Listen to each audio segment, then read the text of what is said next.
Hürmetli vatandaş, endikilikçiyemiz yok benim tercüme hali. Abdur'u İngilizcelik çağırlıyız, buluyor. Çünkü biz sözlep Koruk Tamdek, Urap, Kohistan, Keşmir ve Tibet'lerin ayrılıp durduğu diye toxtalgan idi.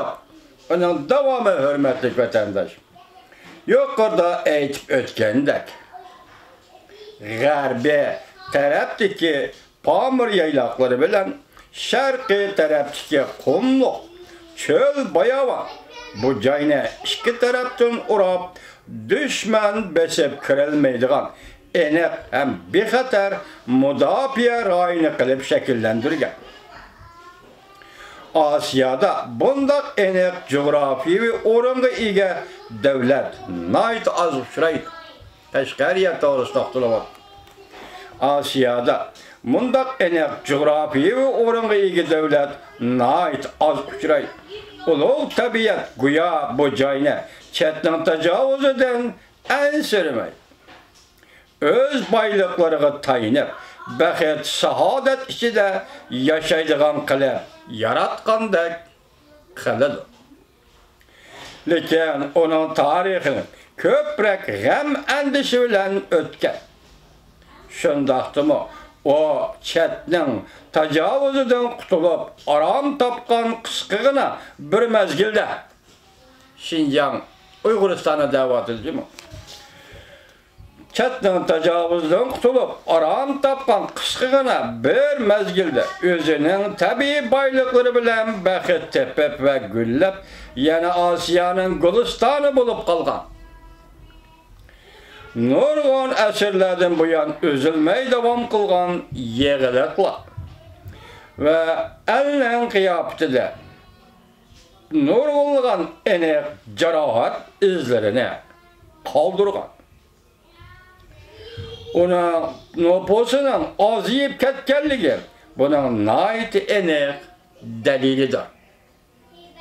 Demek Uygurlar şu vaktimi kırgan kılındı, nüfusu aziyip ketti bunun enek delilidir.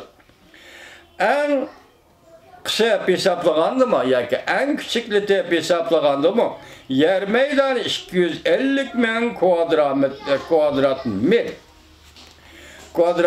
Kvadrat mil degen bu İngilizce birlik olsa gerek.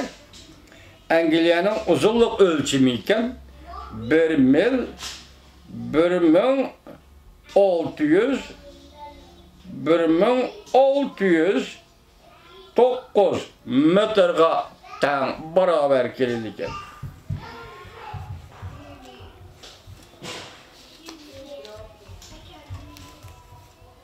$250.000 kvadrat mil keladigan bu joyning nüfusi faqat Qashqar ayına qarşılagan bo'lishi kerak.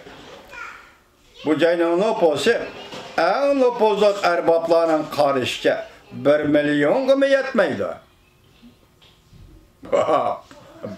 Bir hakaret gap bo'ldi bu. 1 milyon mu yetmeydi? Qashqar rayoni Şarq meridian 73 gradusdan 89 aralıqıgacha, şimala parallel 36 gradusdan 43 aralıqıgacha yerga joylashgan bo'lsa-mu, lekin ilgaridilla Qashqariyaning chegarasi Oqsuvda to'xtaydi deb qarilib kelgan. Qashqariyaning chegarasi Oqsuvda to'xtaydi deb qarilib kelgan. Oqsuv bo'lsa Qashqarning sharqi shimoliga taxminan 300 mil keladigan bir shahar. Buningdan taxminan 50 yil ilgari Jungolukla Qo'qonga soda setik jihati e'tibor bergan chog'dimi, bu e'tibor berish shartlari Oqsuvning sharqidagi joylarda kargı kelmegen. Bu paketning qadimgi Qashqariya xalqının jamoatchilik e'tirof qilgan chegarasi qilib bekitilganligi ko'rinib turdi. Qashqariya bir mezgil yerlik hukmronlarning boshqarishida gullab yashagan hallık bolgan bolsa, yana bir mezgel, ma'lum bir Tatar, Mongol istilaçıllarga baş egip, olpan töleydigan beqanda devlet bulup qalgan. Andın aşı Mongol istilaçılarının yaramaz evlatlarının talaş tartışı arqısıda veyran bolgan. Ondan keyin Jungo'nun bir ölkisiga aylanıp qalgan. Burayının merkezi mi xuddi Moşeziminning taqdiriga o'xshashla birdam yerken bolsa birdam Qashqar bo'lib o'zgarib turgan. Hatta ba'zida Oqsumu bir necha qatim markaz bo'lgan, lekin asosliq markaz yanala Qashqar bo'lgan. Chunki yerken cho'ng shahar bo'lsa-mu, Yoqubbek Qashqarni o'zining poytaxti qilganlikdan bu shaharning nomi butun Osiyoga por ketgan. Qashqar Mushrayning shimolidan eqib o'tadigan Qizil daryosi bo'yidagi bir tuzlanlikka joylashgan shaharning nariroqi tog'liq rayon bo'lib, Iroqlarga nazar solganda Tangritog'ning qorliq cho'qqinlari va Oqsoyi egizligi ko'rinib turdi.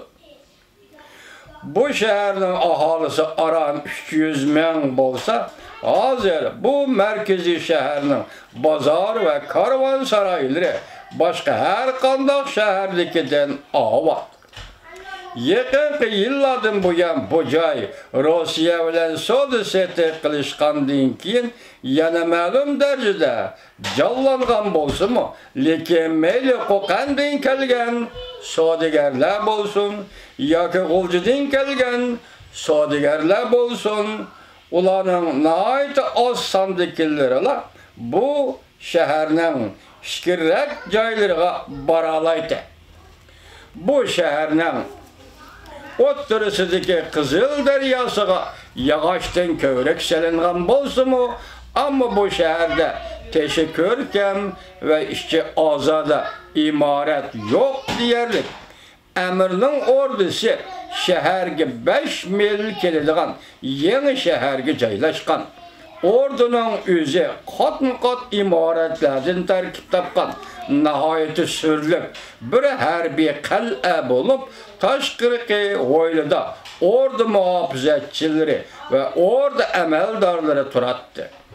Eng ishkirki o'yla boshqa imoratlardan ayirib etilgan bo'lib, bu yer hukmronning oila tavobiatlari yashaydigan haramxona edi. Qobulxona bu imoratlar bilan tutash bo'lib, tantana bilan kutib olishga tegishlik bo'lgan chet ellik mehmonlarni hukmron mushu qobulxonada hurmat bilan qabul qiladi. Qashqar azaldan ko'plab askar turg'izib kelgan bir qal'a bo'lsa-mu, endi uning o'tmishdagi qudratining qoldiq izlari sifatida faqat ichki tomlarida qolgan. Şuna Qashqar hozir mayli cho'ng yo'lni bo'ylab Oqsudan yoki Barchuqdan, Maralbeshidan kelgan tajovuzchi bo'lsin, yoki Qo'qon va yoki G'uljidan tag'ishib kelgan tajovuzchi bo'lsin, har qanday tajovuzchi oldida qo'l bog'lab turadigan darvozasi ochiq, butunlay mudofiasiz shahar mal bo'lib shahar mal bo'lib qolgan. Lekin Yoqubbek Qashqarning janobida 5 mil keladigan yangi shaharga bir qal'a yostib, o'zining barliq mulk boyliklarini o'sha yerda saqlagan. Bu qal'ani Qashqarning Qorbul shahri deyishga, shundaqli hukmronning ordusi deb qarashga bo'ladi. Yangi shaharni O'rta Osiyoning hukmroni o'zining cheklik moliya kuchi bilan yasatganligidan uni tilga elishga arziydigan harbiy inshoot degili bo'lmaydi. uzun zamanlardan bu yan Encan ve Qoqan'dan özlüksüz aldı Qashqarga kelip oltiraqlaşıp qalğan savdogarlar bu şehirde nihayet mühim bir sınıf bulup şekillengen. Bozrukxan Hoca bilen Yakup Bey bu yerge en asaslığı moşu savdogarlarning yardımı bilen besip kiraligen. Bir yerde besip kiraligen tajavuz kıldı. Yani şu lok meselesi mecbur oldum keçiren vatandaş. Bu kitapta Charles Bolger yazıptı. Bolger'nin kalemini Yakup Bey'nin medihlepti. Kahraman depti, serkerde depti, her bir adam depti. Lekin yani özünün sözünü özü inkar kılgandık, xunuklaştırıp, şükürleştirip, tüven derece tasvirlepti. Bu tasvirler Bolger'nin tasviri emas, şinin vatandaşım. Charles Bolger qandaq kahraman deb medilgen bolsa onun mensup keyingileri çökürüp atqını, düşürüp atqını Xitoy tarjimondan qilib atqan işi cuma. Buna dikkat kılın hürmetli vatandaş. Ben buna dikkat kılmamışken endi iş kılıvatım bunu. Xitoy tarjimondan qilib iş. Besip kiraligen, moşu savdogarlarning yordami bilan besip kiraligen. Lekin Yakup Bey'nin öz va'dasida turmaganligidanmi yoki boshqa sababdanmi aytavur, savdogarlar sinipi keyingi ahvollardan norozi bo'lganmish. Yakup Bey'nin hükümranlığı astidagi Qashqar, gerçi Marco Polo ve onun ilgirki ötken cungoluk seyyah Şvenzan aynı vakti maqtığandak avat bolmusu mu? Her halde yanıla xele bayaşat bolup Şarkı Türkistan ve Garbi Türkistan'dan her